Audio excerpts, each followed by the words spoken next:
শরীরের ওজন এখনও 110 কেজি। তবে এত ওজন হলেই বা কী হবে, খেলাটা যে ক্রিকেট, এখনও যে পরিমাণ পাওয়ার হিটিংয়ে ব্যাট চালাতে পারেন যা আর 8-10 জন খেলোয়াড়ের পক্ষে সম্ভব নয়। তিনি যেন সিঙ্গেলের চেয়ে 6 মারতেই বেশ পটু, মাঠের বাইরে বলকে নিয়ে যেতে পারলেই বাঁচেন। তেমনি এক দানবীয় ইনিংস খেলে নিজে অপরাজিত থেকে পাকিস্তানকে জয়ের বন্দরে পৌঁছে দেন পাকিস্তানের wicket keeper batsman Azam Khan.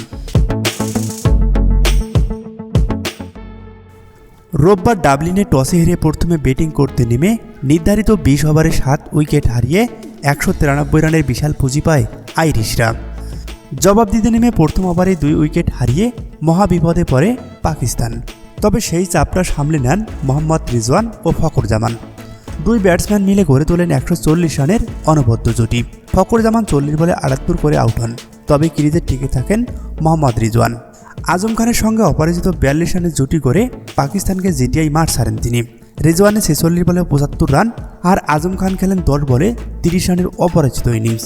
শেষ পর্যন্ত 19 বল এবং 7 উইকেট হাতে রেখেই জয়ের বন্দরে পৌঁছে যায় পাকিস্তান। তবে জয়ের জন্য অনবদ্য ভূমিকা পালন করা আজম খান এদিন 10 বলে করেন 30 রান, স্ট্রাইক রেটটা 300।